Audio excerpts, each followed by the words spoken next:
put that slide there, nobody knows what chapter it is, so, including me. So chapter 2, let's move on.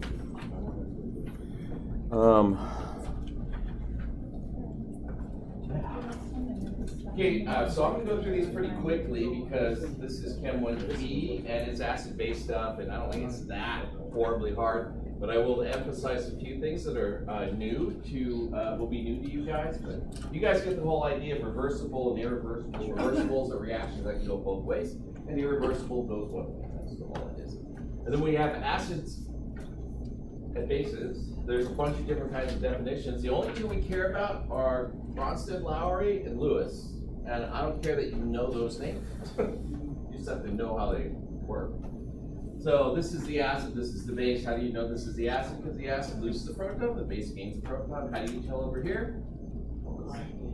This is the conjugate, and it picked up a proton, so this was the base. This is its conjugate acid.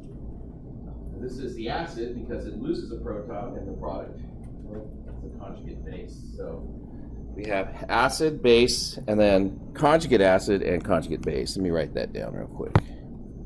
Ca and C, oops, wrong way. Cb and Ca. And we have the saying, the stronger the acid, the weaker its conjugate base, right? I'll all remember that somehow.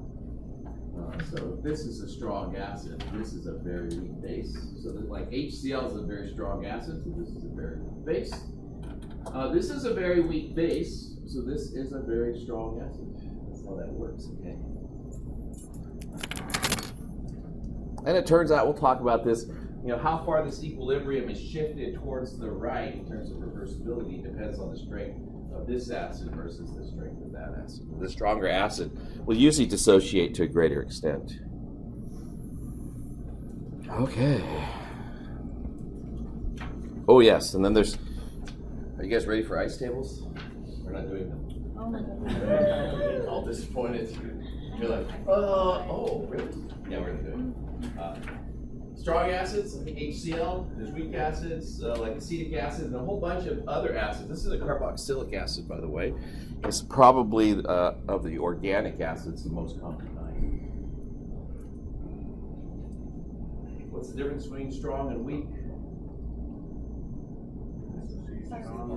Yeah, this is a degree of dissociation. So strong acids like hydrochloric acid, the reaction favors the product side, and in weak acids, the reaction favors the reactant side. So very little of this dissociates. This one's usually 1% dissociated, and this one's nearly 100% dissociated. I don't know if there's anything else I have to say about that yet.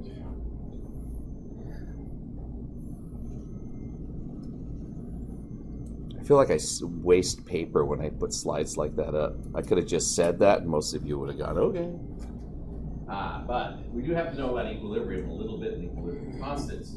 So if you wrote the equilibrium constant for this reaction, that's how you would write it. But we tend to, in chemistry, associate all the things that are constant to one side. So we'll rewrite it like this. Believe it or not, when you read on the internet about Ka versus Keq, and you put water in that phrase, like what's the acid ionization constant for water? What's the equilibrium constant for the self-ionization of water? There's like hundreds and thousands of pages of arguments about which way is the right way to talk about it. I'm just going to go along with what your book says, because that's the way I got taught it. But to be quite honest with you, I don't entirely agree with it. But, it'll be consistent with your book, and so we'll go with that. I'll explain to you later why it seems like it's a little bit weird, but for now, we'll just go with it. So here's the equilibrium constants. Equilibrium constants are products over reactants. And then in the Ka, we ignore the water. So in essence, we're doing this. Because water is a pure liquid, right? And then we lump it over with the equilibrium constant. So this with Ka is actually the equilibrium constant times the concentration of water. Now, for the most part, these things are supposed to be done using something called activity coefficients. And for pure substances, activities are 1, but here's the deal. This is organic chemistry. A lot of times, that's not pure, because water is only a small part of the reaction of organic chemistry, and so it has to be factored in sometimes. And I think that's where this argument sort of starts. But yeah, so but this is Ka. Big Kas, what does that mean? This is big, means which way is favored, product or reactant? The product. The product. If it's small, reactant, right? So weak acids have small Kas, strong acids have big Kas. The same can be said true about the equilibrium constants, the KEQs is going to be the same thing.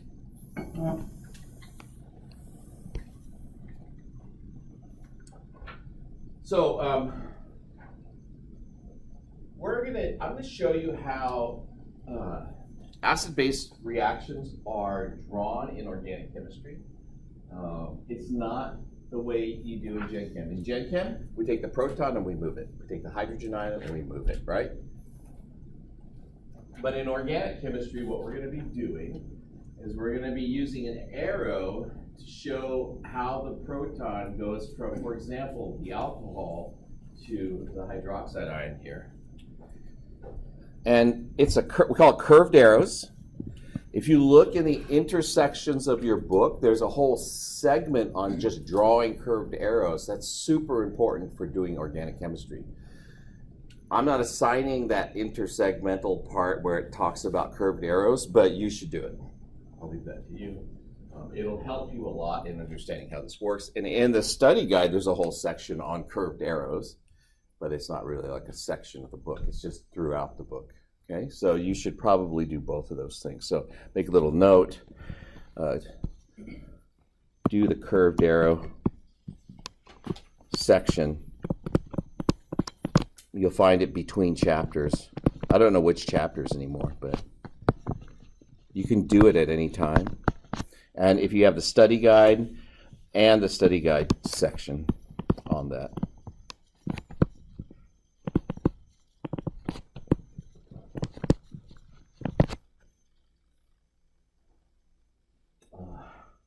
I don't know if I have a copy of the study guide. You guys have the study guide? The one that comes with Huh? I have it in my phone. Yeah, some people have it, so maybe they'll be able to share some of that with you. Okay, so here we go.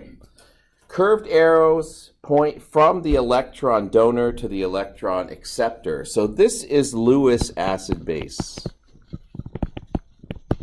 What I did before was Bronsted-Lowry when we talked about the protons moving.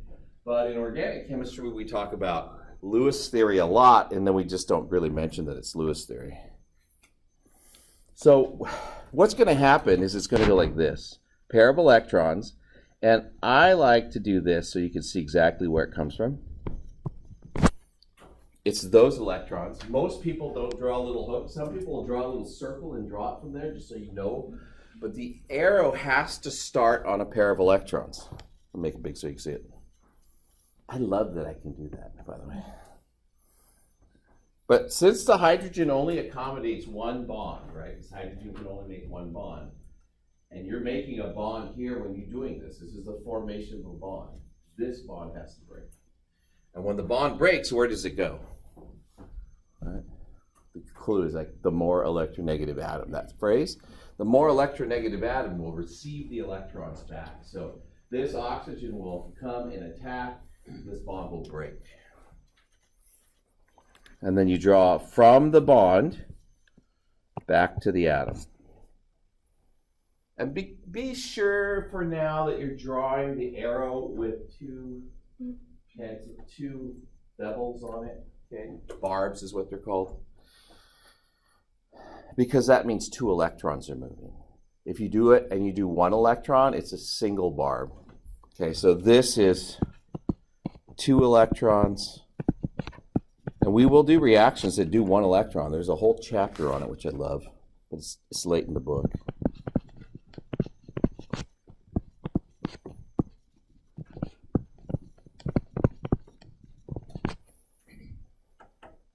Because sometimes when you split a bond, and the electronegativities are the same. One electron goes one way, and one electron goes the other. So you have these two one-arrow bars going in opposite directions. So that'll happen. That's how radicals get formed. So the result of that, the product, this is about the neatest I'll ever do this, will be this.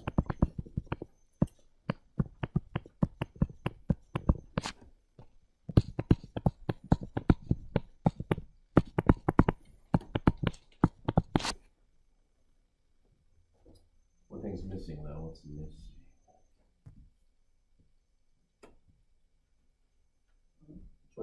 Charge, yeah, charge is missing.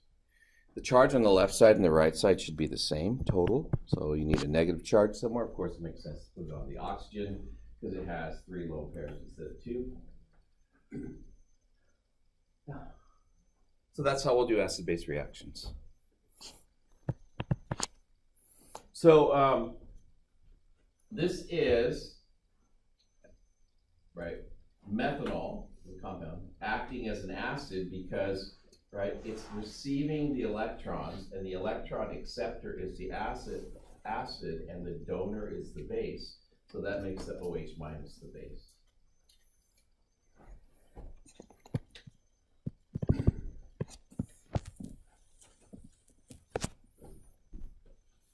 So do the same thing for here, but treat the methanol as the base, as the electron donor. So get different set of products when you do that.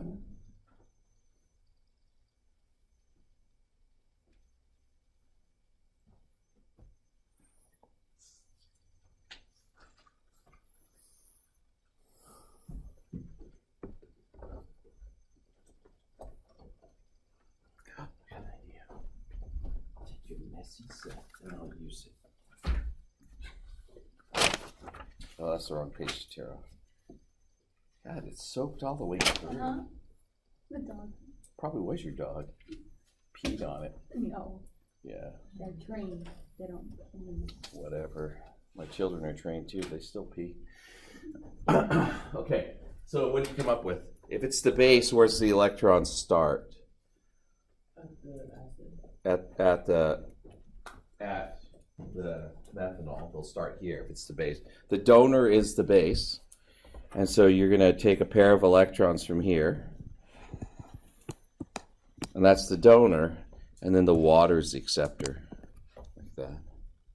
And then you'll end up with 2 different products.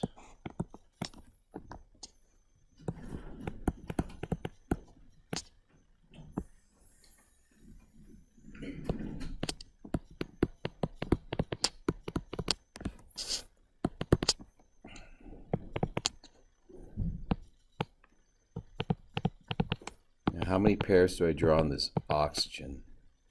All right, 1 more, because it took the electrons in this bond right here.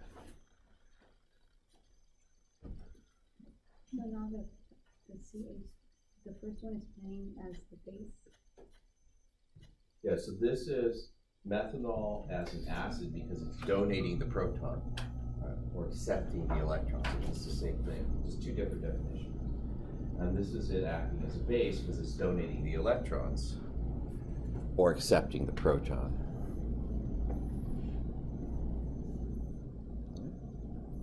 So what's missing again? Charge. Positive charge. You'll get used to doing stuff like that. It'll just become second nature at some point. If you make more bonds, you're more likely to be positive. If you lose bonds, you're more likely to be negative. All right, moving on. Yeah. I can't.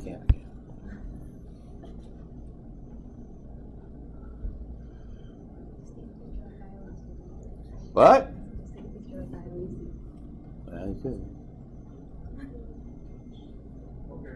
I have a question. Why wouldn't you put a positive charge on the first one? What? Why wouldn't you put a positive charge on the first one? Well, there's two reasons, but if you just look at the structure, how many bonds does oxygen usually make? 2, right? Because you think about this loop, I'm about to try to draw on there. It looks like this, right? It usually makes 2 bonds and has 2 lone pairs. If it does that, it's neutral. So it's neutral. I mean, that's like the real reason. But overall, there's a -1 charge on this side. There's a -1 charge on this side. Here, it's neutral, right? And over there, it's a plus and minus, so that's neutral. So that overall charge on the left side, reactant side, product side, they have to be the same. If they're not, then you did something wrong. So I have a whole series of these.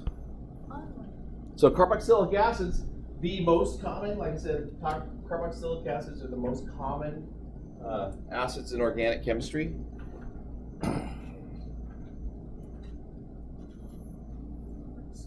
So we're going to draw acetic acid, that's acetic acid, as a base, or as an acid first.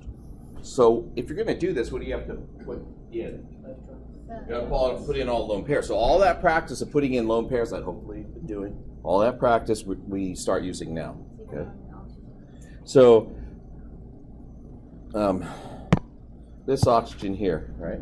That top carbonyl oxygen or carboxylic acid, double bonded oxygen on the carboxylic acid. How many electrons should go there? 4, right? So let's just fill stuff in just so we have it. And then on this one, it's also 4, right? So we go.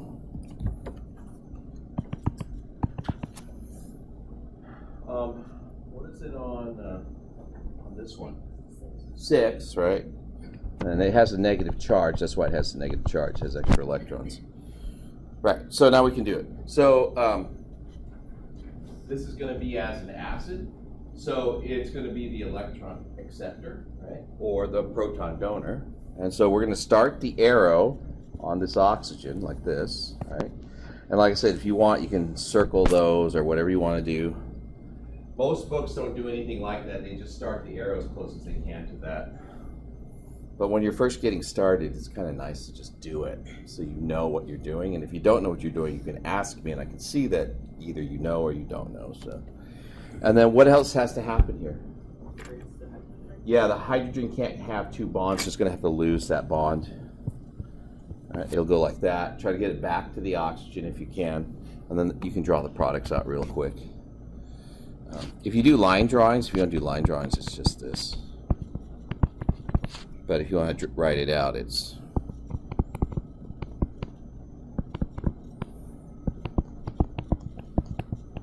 oops. What to do?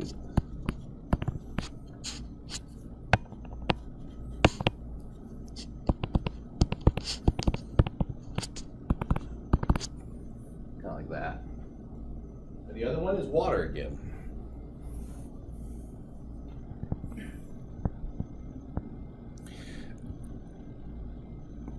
Sorry.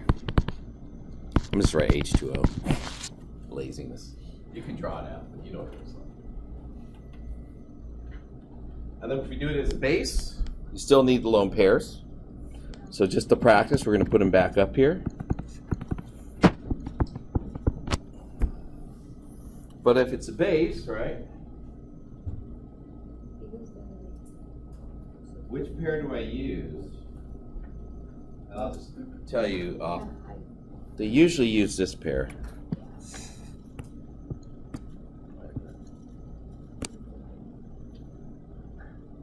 Usually.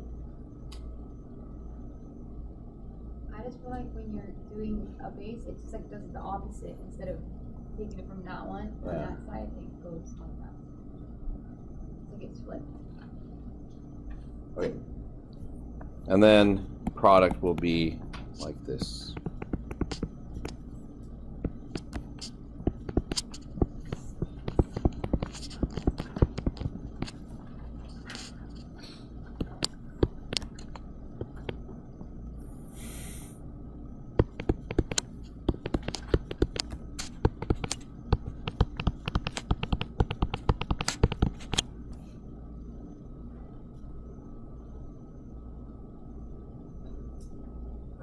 What were the other oxygen around the I'm trying to remember why that was actually. I'm spacing out. I'm just like, Because it can, and it depends on how the reaction goes. Double bonded oxygen, you wouldn't expect it actually. We'll talk about some acid-base properties, but you would expect this thing to be hybridized, so it's probably more acidic. I'm just going with what the book did, I think. I would have stuck it on here.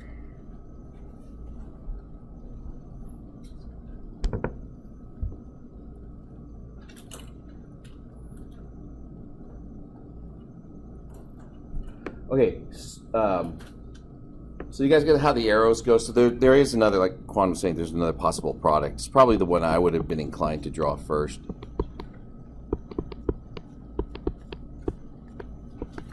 Oops. Like that. This product will be the same regardless. And there's reasons that I would have drawn that instead of that. But I know that in the book, I believe this is what they did, so I just went along with it. Okay.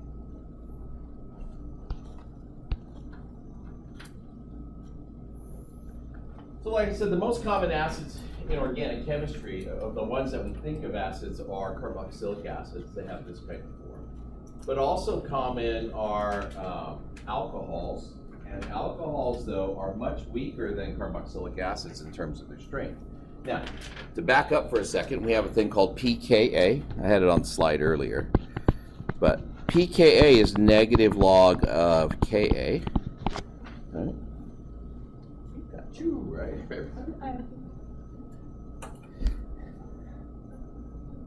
Sorry. And then small Ka, so weak, right, is large pKa because of this negative sign that's in the equation. Small Ka, so weak acids have large pKa's, and then large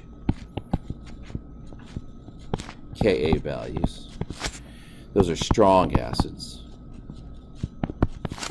Have low pKa's, and sometimes negative. In organic chemistry, we have a lot of negative pKa's. You don't see those in gen chem. Usually all up above 4 and 5. Starting with carboxylic acids between 4 and 5. Typically, if you need to estimate, and there are certain pKa's that you kind of just need to know. Carboxylic acids are usually between 4 and 5. Alcohols, it's another group, is usually around 15 or 16 in that range.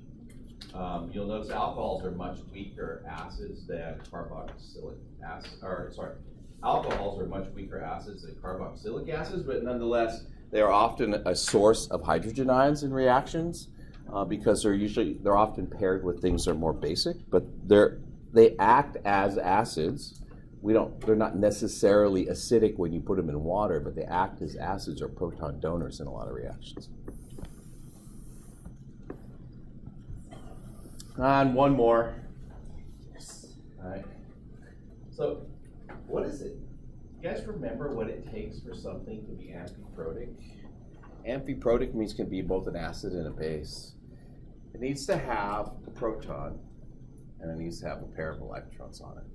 So in that classification are lots of organic compounds, both proton donors and proton acceptors. And what we'll talk about in the next couple of sections, we'll talk about like, how do you know when it's going to be an acid, and how do you know when it's going to be a base? Okay, how do you know which way it's going to react? It's one of those questions you probably had in Chem 1B, and it probably got squashed. I'll tell you when you're old enough to understand. This is not a money talk or something else talk. So I'm going to draw this in here. So as an acid, you notice one of the things that I did, I drew one of the hydrogens out. You could draw both of them out too. If you're going to draw acid base or reactions in organic chemistry, one of the things you got to be aware of is that when you draw the structure initially, you have to think about, am I going to have to break that bond? If I'm going to break the bond, I need to draw the bond. Otherwise, you're going to end up with something like this. And then you'll have an arrow, and you'll be trying to draw an arrow into the middle of that, and it makes no sense at all. So we're just going to draw the bond out. So as an acid, you can take any of the pairs. I'll take that one. Tack goes back. And then as a base, you would have to take the pair that's on the nitrogen and attack this. And this one will go back. And I'll let you guys draw the products. You can show it to me later. One of the right. I think you'll get it. Ooh, I could just pass the tablet out and somebody could draw it. Nah, it's okay. And you could be like, wow, your tablet's really hot. Yeah, this recording business, this thing gets so hot, I can hardly put my hand on it sometimes. So amines and protonated amines, here's some of the KAs. You should know the pKa's of amines and protonated amines, but amines are pKa, like ammonia is 35 to 36. I've seen that number change over the time I've been in chemistry, but it's about 35 or 36. What does that mean? Huh? It's yeah, it's not a very good acid, right? You can't get it's very hard to get this thing to donate a proton. But its conjugate base is super basic. That's what that means. The other thing is here, the protonated amines, once you put a hydrogen on there, right? The pKa's are not that high. They're right in that 10 to 11 range. And so ammonium ions, right? This is a protonated methylamine is methylammonium ion. So protonated methylammonium ion or ethylammonium ion. Those are actually pretty common weak acids in reactions. We use them as catalysts for reactions when we need a small amount of hydrogen. Okay. There's a little list, actually. I don't remember where it is, but it's coming up. So acid strength and pKa, just some terminology. This probably should have come earlier. Very strong acids have pKa's less than 1. Extremely weak acids are greater than 15, but most of the organic acids fall in this category in between. They're moderate to very weak acids. So water would fall in this category in here, very weak acids. Protonated amines fall in this category. Carboxylic acids fall in this mid-range. And then there's a few moderately strong acids. Those are things would be like HF and a couple other things. HF doesn't get used that often in organic chemistry, but there are ways to make acetic acids a little stronger, and they'll fall in this moderately strong acid category. You don't need to know the categories that detailed. You just need to know, some of them are very weak, some of them very strong. But it's more important to know like carboxylic acids between 4 and 5, protonated amines around 10, alcohols, water around 15 to 16, and then there's strong acids that are less than 1. Those are all the HCl's, HBr's, H2SO4's, perchloric acids. Phosphoric acid falls in this category of weak acids. I know I just said a lot. But protonated alcohols and acetic acids are very strong acids. Right.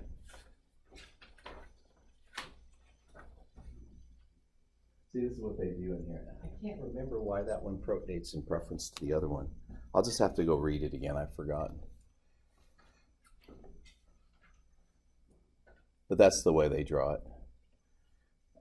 Those are strong acids because they've accepted a proton. And one of the other things about acid-base strength, and we'll talk about this as we go along, but if you have a positive charge, you tend to be a stronger acid. The more positive your charge is. Negative charges tend to make you weaker acids. There's not much else to say about that. So one of the things that you often think about when you're doing these kinds of things is pH, right? So I threw the pH scale up here. I'm not even sure why this is really here, to be honest with you, but it's just kind of a good reminder. We do need to worry a little bit about pH. pH is something we try to control in our reactions. But here's the thing. pKa has to do with how strongly the acid dissociates. It's independent of concentration for the most part, the pKa value. But pH incorporates both the Ka value and its concentration. Okay. So when we say what is the pH of the solution, it's not necessarily true that a stronger acid has a lower pH. Okay. Not necessarily true. You could have a weak acid with a really high concentration and get a reasonably low pH that way. Or you could get a low pH just by using a small amount of strong acid. So just to dissociate the idea that pH is the same as pKa is not. That's concentration.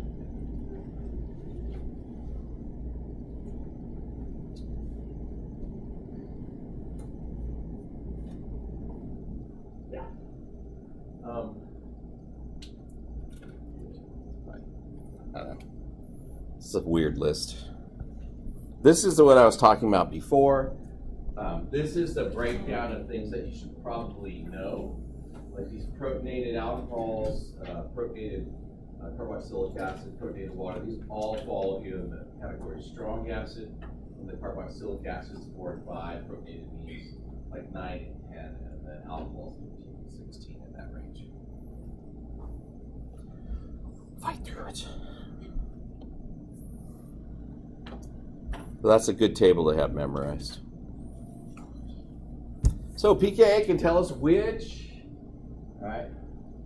Can tell us which acid or which substance will behave as the acid. So the way you do that is you do this. You have to write the products of the reaction.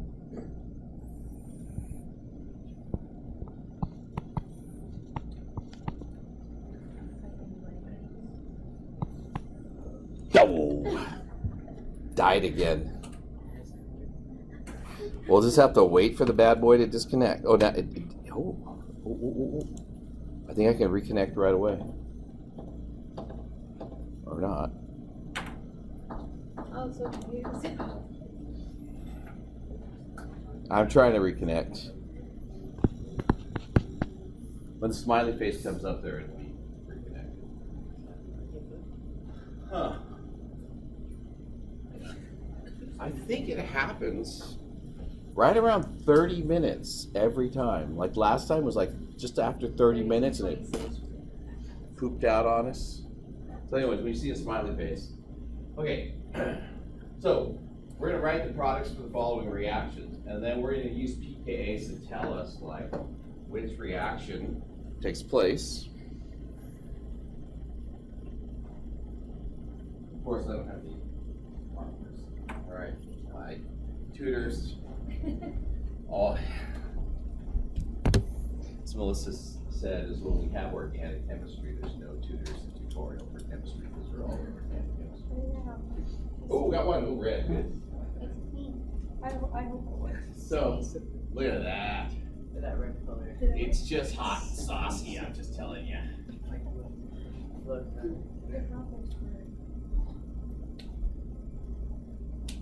Okay, I'm going to write this reaction twice. Oh, it's already running out. Running out of liquid fire. I have one right here. This one. This looks like a fancy one.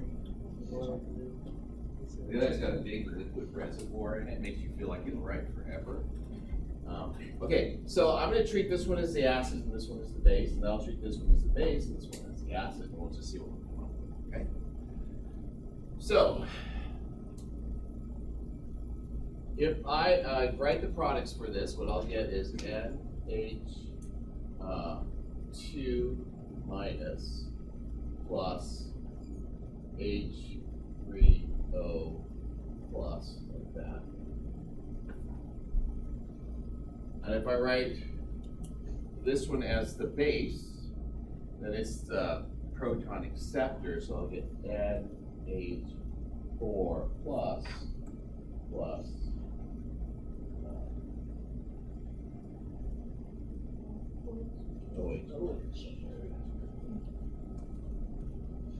an acid and a base, then I have the conjugate base and the conjugate acid.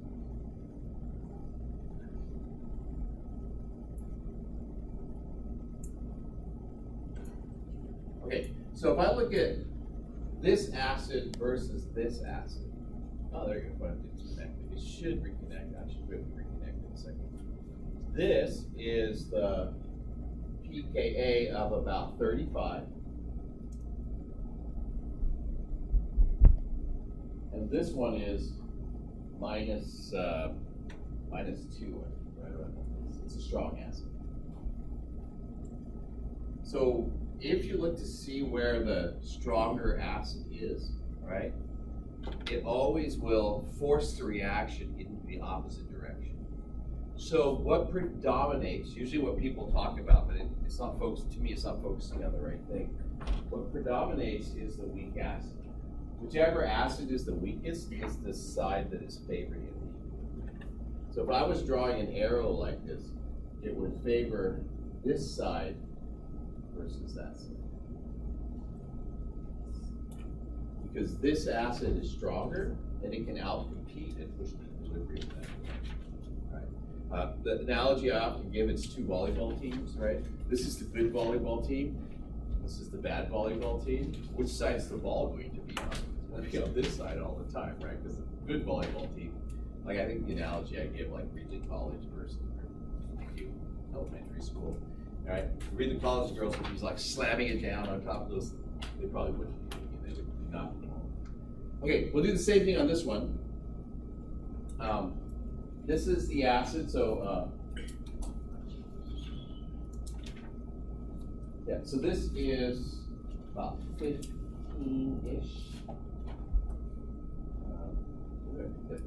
Yep. 15-ish as an acid, and this one is around 10. Right. Oh, well, neither one of these is very well favored, is it?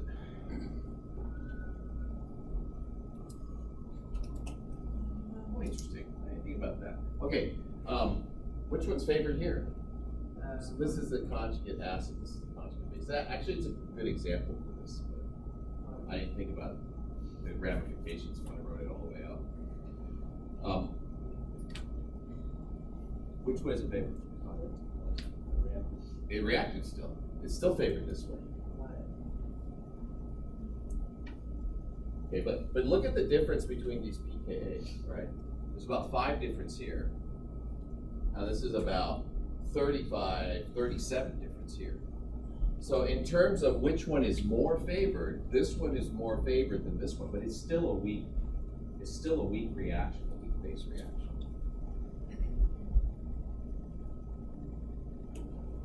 Yeah, so in this particular reaction, the reactant side will still be favored, but it's much more favored than this reaction. Because this reaction, the Ka differences are so much different.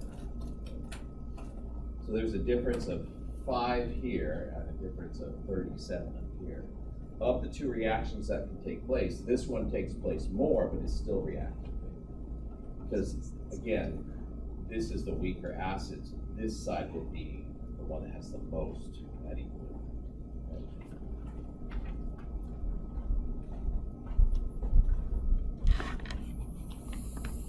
Okay, let's see if I can reconnect now.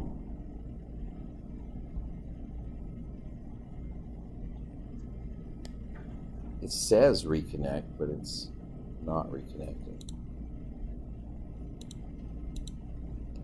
I think it's just not happy with life. It blinked. Verifying security. Connecting you now, please. Hey, got a smiley face. Good, we're good. Okay, now I gotta figure out what to do with that pen. Did I stick it on the rail over here? Is it in your Oh hand? no, wait. It's in my Oh. pocket. Cool. So we'll do this one. I have HCl. Okay, so you guys have that other one over there, so I'll just leave it. Let's do this one too. We'll say HCl. Well, we'll do this Cl minus goes plus H3O plus, right? And H3O plus, the pKa is around -2. So this is my acid, base, conjugate base, and then conjugate acid. And again, I'm going to compare the acids in these two, right? Which side's favored in this reaction?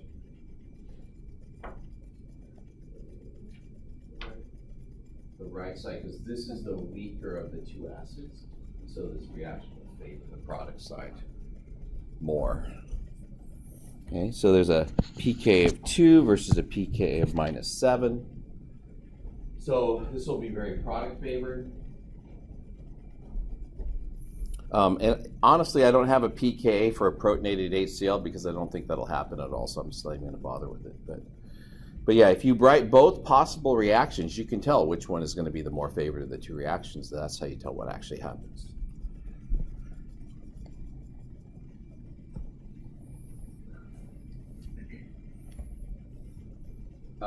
Another example, right? I wrote everything out for you on this one. Here's a carboxylic acid, and here's an amine, and I have this reaction that takes place.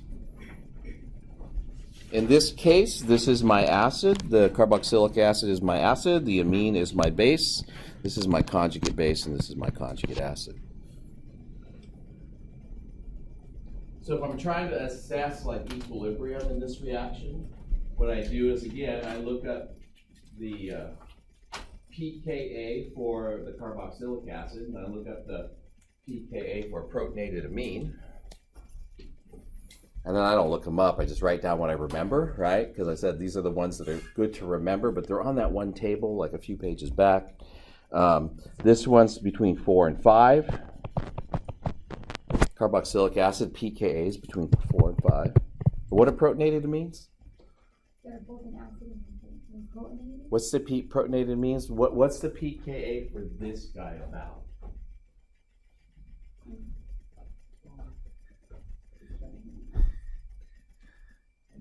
Around 10, yeah, around 10.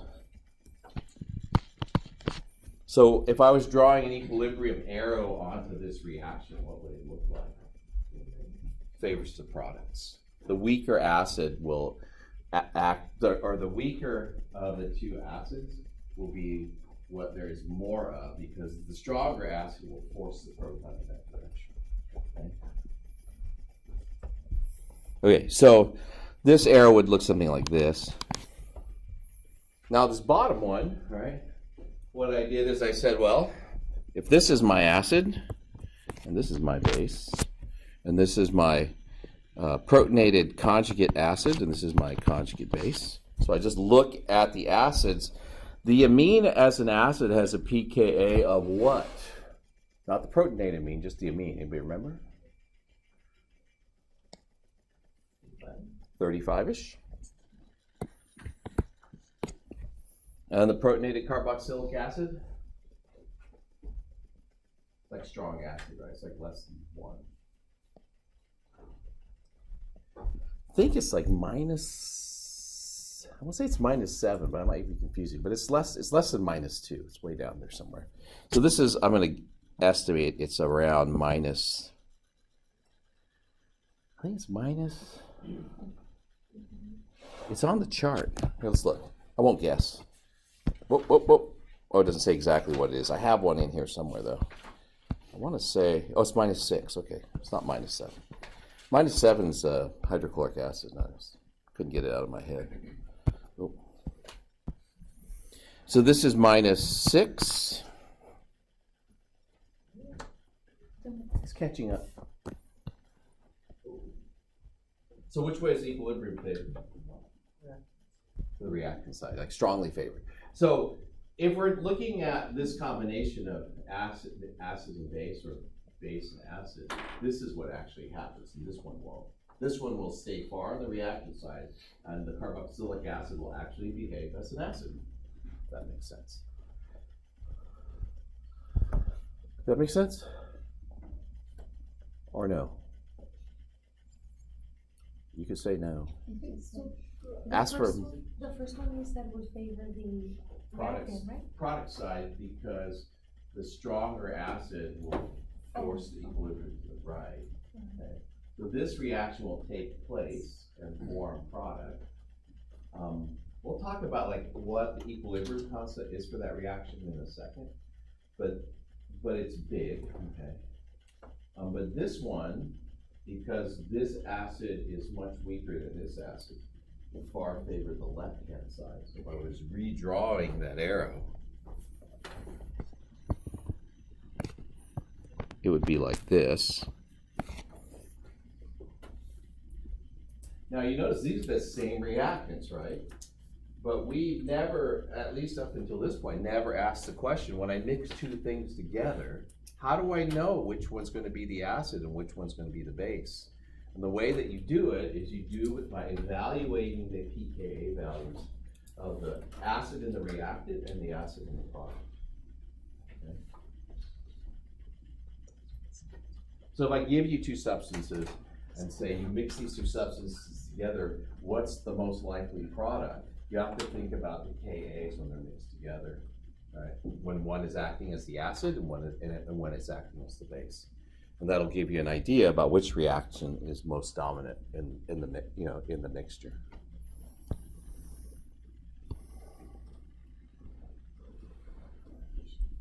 So like I was saying, in this particular reaction, I did this one this was the reaction that's at the top up here.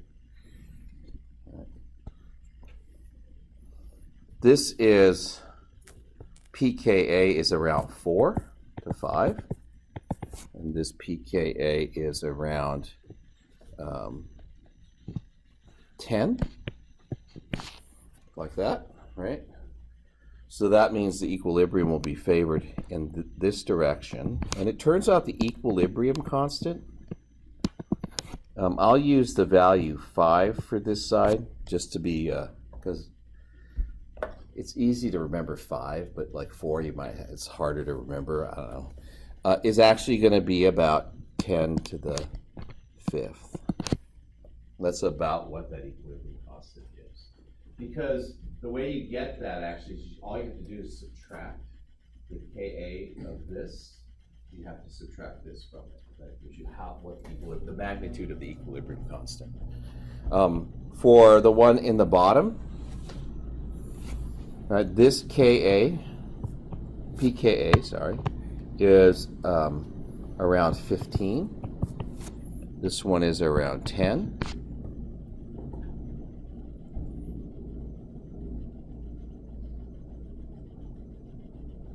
So which side of the reaction is favored? The left side, right? Go ahead. So that means the arrow is going to look like this. And the equilibrium constant is going to be 10 to the minus 5. And you get the negative, and you can go through the math, but you get the negative by subtracting this products minus reactants. And that gives you the equilibrium constant magnitude.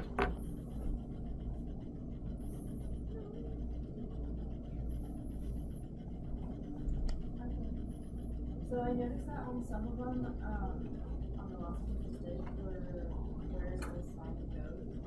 For like, I don't even know what it's called, but like the sign, like The in arrow? the middle of it. Yeah. No, right there. Yeah. So sometimes you put it on the left side and sometimes you put it on the right side. Does that matter? What do you mean? Well, like over here you put it on the right, more on the right hand side, and over here you put it more on the left hand side. The bottom part of it. Just like further down. The little arrow The little under. arrow. The little arrow? This? Yeah. Oh, if I put it here or here? Yeah. You don't, no. It's whatever floats my boat. Sorry, that's old man talk for makes me happy. It was like a boat that sinks, right? Nobody likes that. I'm going to skip this slide, but this is the math of how I got those numbers. But most people, pKa of the equilibrium constant. But if you just want to know, like the Ka, I skipped a whole bunch of stuff in there. just if you want to know the Ka, it's just product pKa minus reactant pKa. That's the exponent for the Ka value.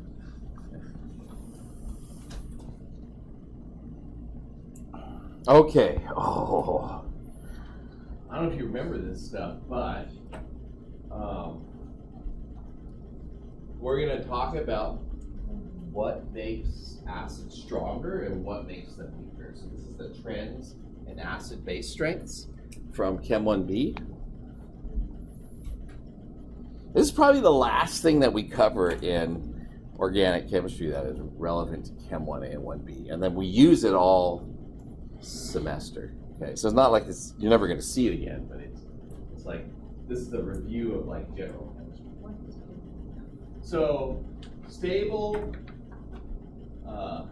bases are weak bases, and unstable bases are strong bases. The stability, right? If I have a list of acids like this is the strongest acid, and this is the weakest conjugate base. And so the more stable the base, the stronger the acid. The most stable base, the weakest base, gives us the strongest acid, the ability to throw this proton off. And so the rest of this section really is about determining acid strengths and base strengths on a relative scale. Okay, but it has to do with conjugate base stability.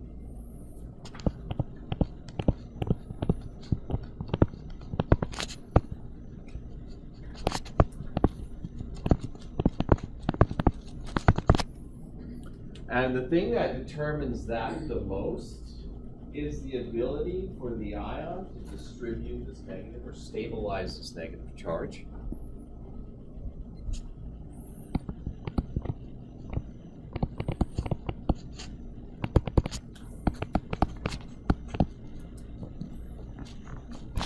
And in essence, it's the ability that falls into the ability to distribute that charge, so it's not all in one place, or in order with the ability to counteract some of the negative charge, like with positive charge. So electronegativity is one of those things that we look at, and the most electronegative atom, right? So when atoms are similar in size and on the same period, the most electronegative atom will be the conjugate base of the strongest acid.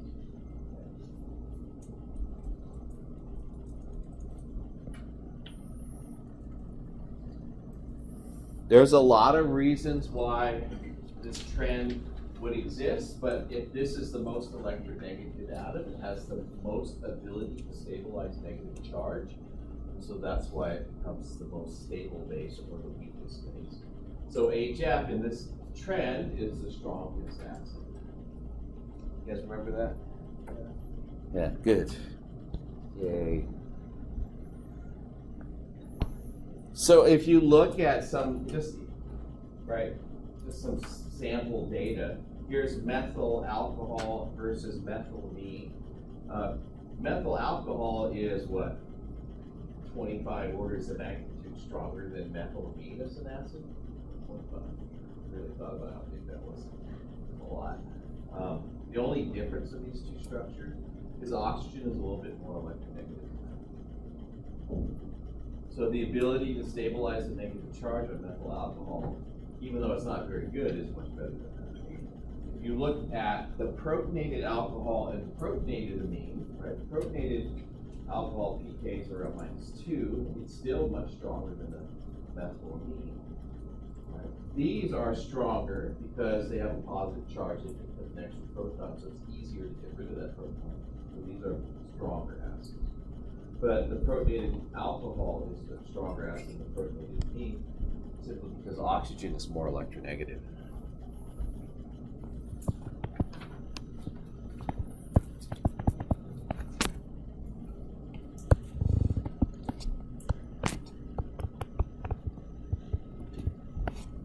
So the positive charge makes the difference going from the methyl alcohol to the protonated methyl alcohol. but going left to right has to do with the electronegativity.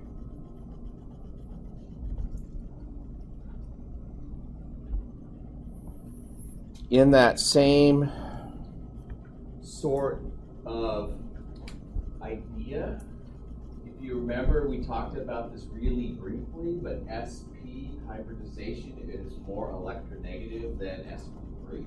The orbitals are shorter and they hold the electrons closer to the nucleus. All right? So when you're looking at ethine or acetylene, that's the other name for this, there's ethene or ethylene, right? It's a common name for all these things. And then there's ethane. Right. You'll notice that the pKa's of these, this is the strongest acid.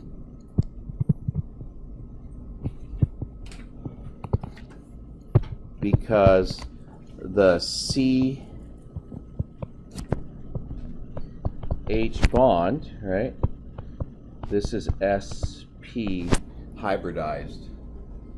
And then over here, it would look exactly like this, but it's sp3 hybridized. And sp hybridization is more electronegative than sp3 hybridization.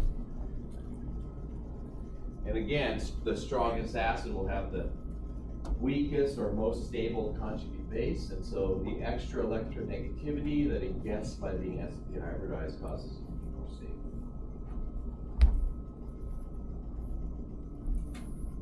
If you look at the electrostatic potential map, you can actually see, well, if I put that dot off of it. Remember we talked about the ability to distribute the negative charge? If you look at this electrostatic potential map, this is for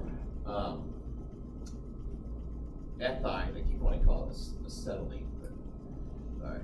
This is without the hydrogen. You notice this is the negative charge that's left behind after the hydrogen is removed.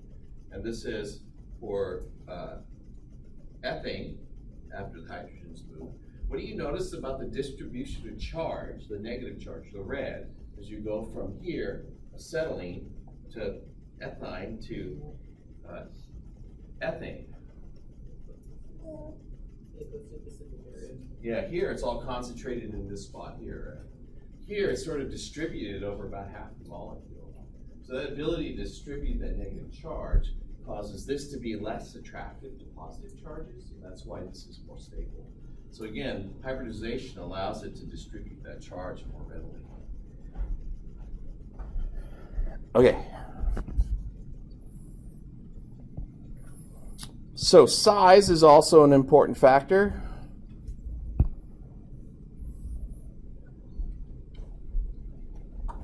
I should have done electrostatic potential factor for these two. Oh well. When atoms differ in size, right, are in different periods.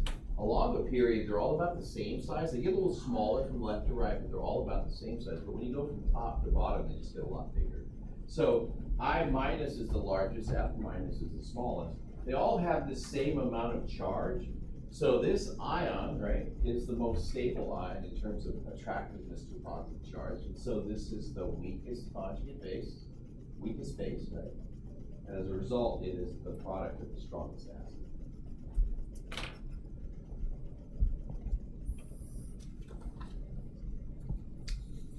Ah, yes, resonance. Your book didn't say much about resonance, so I threw this in here. Delocalization, it's also a very effective way for spreading charge. You can draw two resonance structures for acetate ion.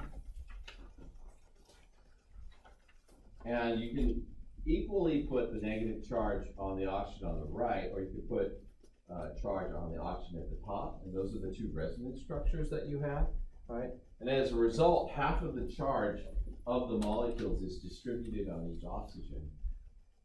So that allows it to be much more stable, just the distribution of the charge. So resonance is an important factor in determining acid strength. Now, I just wanted to do one thing. I wanted to show you this. You got to learn how to do this stuff. We're going to draw the resonance structure using arrows. Now I just filled in the electrons that weren't on here, right? And then I'm going to show you how the electrons move.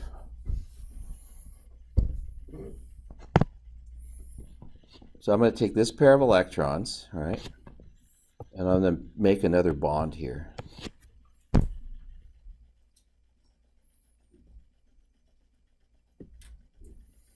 Now, how many bonds can carbon? So that's going to create another bond. I'm going to use the lone pair to create another bond.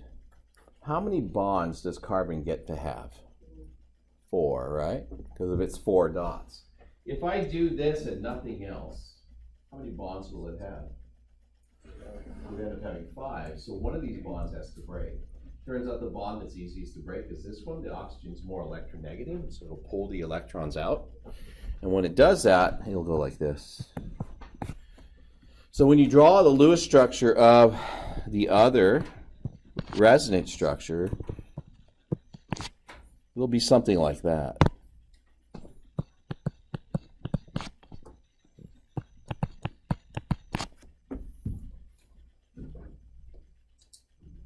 So the electrons that were here that moved in create a new bond. The electrons that were here that were in a bond create another lone pair. Those are the Lewis structures. And how they're related by arrows, electron arrows. If you were going to draw it going back, then you could draw it going like this and like that. And if you did that, right, you would end up that way you started. So these are the resonance structures.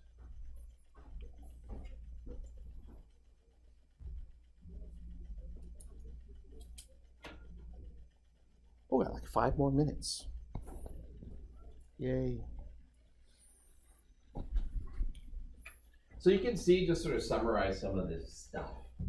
Some of the simple acids not involving resonance. You can see how the pKa is affected by position on the periodic table. But you'll notice like methane has a pKa of 60, ammonia is 36, water is around 15, 16. And then HF is 3.2, so going from here to here, there's a big change in the acid strength. And then also going from top to bottom, pKa is 32, and then as the atoms get bigger, -7, -9, -10. Right? And also you can see it here from 15.7 to 7. As sulfur is bigger than oxygen, you get a significant increase in its acid strength or a drop in its pKa.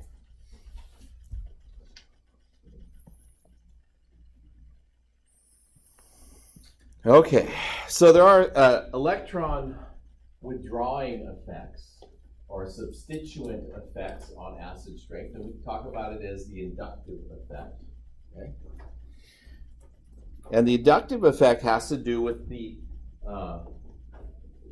effect of attaching a more electronegative atom than the hydrogen that's here to a carbon that's not directly attached to the acid hydrogen, right? And the way this works is if you put an electronegative atom here, it creates a partial positive charge here.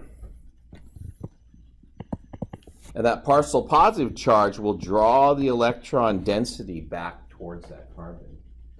So the way they show it in the book is like this.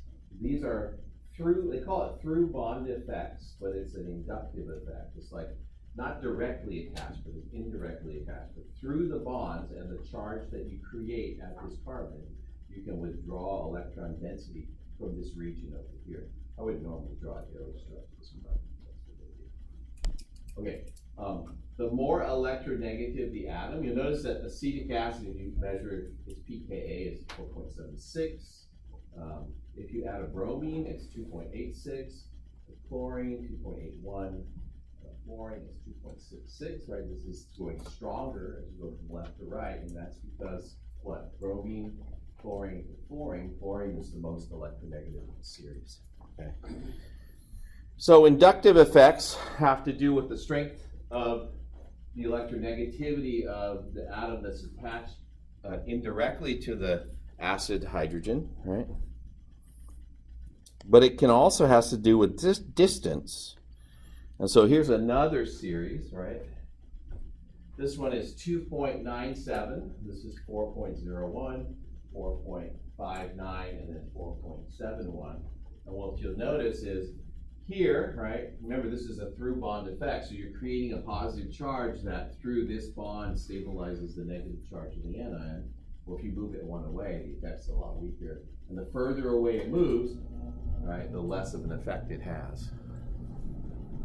That make sense? Yeah.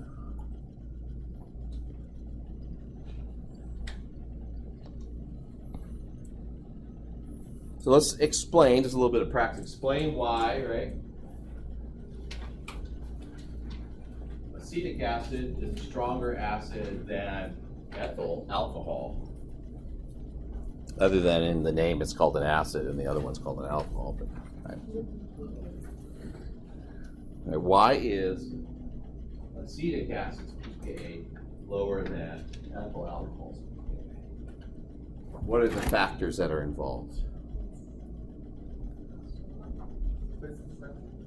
What's that? Yeah, what in the structure makes it a stronger? Because if you have to, you can move around the, you can move around the technical and stuff more. Like resonance? Right, so resonance would be one of the factors. The things, okay, so I'll tell you this right now. The things that we look at the atom, right? We look for resonance. We look for inductive, yes, the REO thing from Klein's book, or I taught it in 1B last semester. It's the atom, and in the atom in particular, we look at electronegativity, size. We look for a resonance. We look for inductive effects.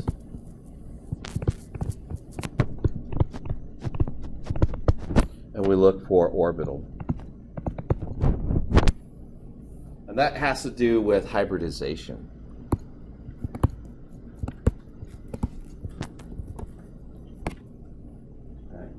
So if we look at the atom, atom's not an effect in here because they're both attached to oxygens, right? Both attached to oxygen, so atom isn't an effect. So we don't, same atom, so it doesn't, that part, but it does have, this one has resonance.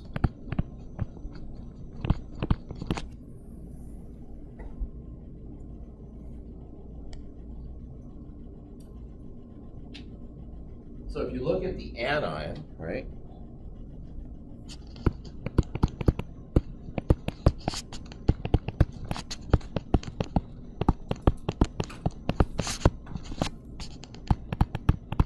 Like that, you can see it has resonance structures where it can distribute the electrons to the other oxygen through resonance.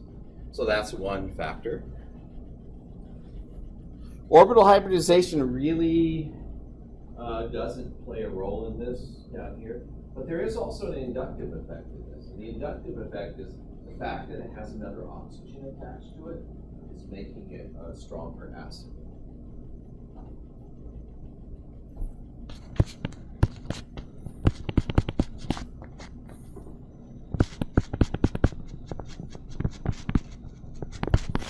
Because in the alcohol, it has hydrogens attached, two hydrogens instead of the oxygen, so it doesn't have that inductive effect. So there's actually two things that are going on in this question, where you have this resonance effect, and you also have the inductive effect. So we have to tell you everything that we have to tell you resonance and inductive. What if we just said resonance? Would that make it wrong? That makes it half right. Yeah.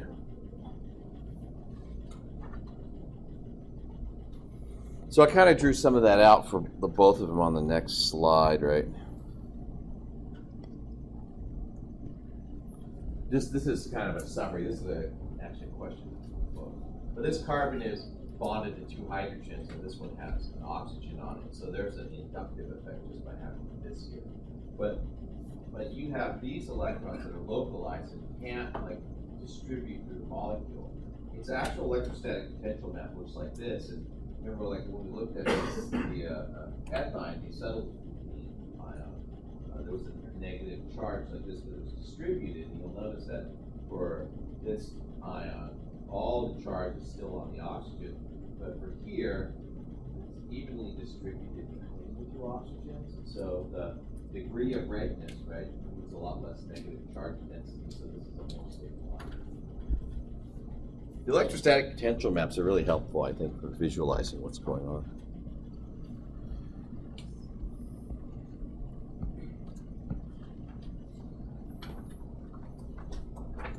Yeah, so this is a summary. I kind of just did it on the other slide, right? But the things that we think about is we think about electronegativity going this way. We think about size going this way. So the most acidic atoms are on, if you look going left and right, are on the right-hand side. They're going top to bottom and at the bottom. So this will be more acidic than anything over here. And then the other thing, that's for the atom. And then the other things that we talked about are resonance, inductive, and orbital effects. Now, if you want a good summary and you can get a hold of the chapter, there's a book by an author named Klein. This is stolen from his material, and I've sort of incorporated his stuff into all of my classes, actually. It's nice to have that summary. I'm just going to also state that this is actually also the order of importance of what you should look at. So the most important effect that we initially look at is atom, then resonance, and then induction effects. All right, cool. Phew. There's a bunch of summary slides here. Ooh, that's where we'll start.